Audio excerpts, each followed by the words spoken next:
अस्सलाम वालेकुम दोस्तों, ये आवाज़ आप सुन रहे होंगे।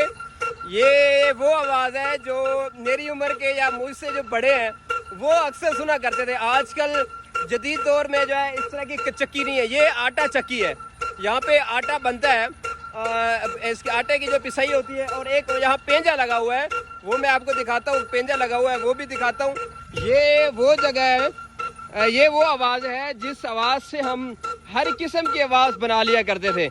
बचपन में बैठे बैठे हम जब छोटे होते थे तो इस आवाज़ में गिनती भी गिनते थे, किसी के नाम भी बोलते थे और अली बे भी पढ़ते थे। कहते थे ये जो आवाज़ निकल रही है उस आवाज़ को अपने दिल की ख्वाहिश के मुताबिक हर आवाज़ निकाल लिया करते थे, इसके मुताबिक आवाज़ चलाते थे। मैं सफ़र से आ रहा था तो झंग के दरमियान में मैंने ये देखा है, बड़ा मुझे एक फीलिंग आई है बचपन की, तो मज़ा आ गया। एक तो ये पुराना आरा और ये पेंजा वो है, हमें याद आता है ये पेंजा जो यहाँ पे रुई जो है वो उसको पिजाई, उसको क्या बोलेंगे हम, मतलब उसको नरम करते थे। जो पुरानी पड़ी होती थी उसको लेके आते थे, अब्बू लोग हमें लेके आते थे, तो फिर यहाँ पे इसकी वो जब उसको नरम करते थे फिर बड़े खुश होते थे और हम बादलों से तशबीह देते थे कि बादलों की तरह ये है।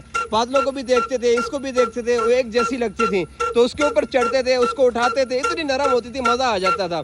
तो इसी तरह जो है ये बहुत पुरानी और रवायती चक्की है, कच्चे मकान बने हुए हैं। मैंने उनसे बात की, अभी इस दोस्त से फिर रहे थे तो उनसे बात की है तो वो भी बता रहे थे तकरीबन 29 साल पुरानी है ये चक्की।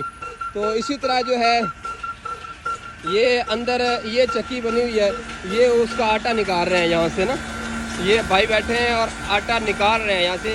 और मकान भी देखें, मेरे ख्याल में बहुत ही पुराना है, कच्चे मकान है। तो इसी तरह ये देखें, आवाज़ को आप कैफियत नोट करें तो मज़ा आता है। वो वक्त भी कितना अच्छा था, कितना मज़ा आता था जब इस तरह की आवाज़ें होती थी, पुरसुकून ज़िंदगी थी। ये सारा सिस्टम जो है ये सिर्फ और सिर्फ इस चक्की को चलाने के लिए और पेंजा चलाने के लिए ये बना हुआ है।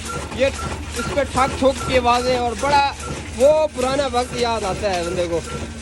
अब तो वो चीज़ें ख़त्म हो गई हैं, नापैद हो गई हैं, लेकिन इन चीज़ों के नापैद होने से ज़िंदगी का मज़ा भी नापैद हो गया है। वो रूहानी तस्कीन जो है वो भी ख़त्म हो गई है। तो ये बातें जो है ये बड़ा मुझे अच्छा लगा है, तो मेरा दिल क्या है कि मैं आप तक शेयर कर लूँ। देखिए कितना मज़ा आ रहा है।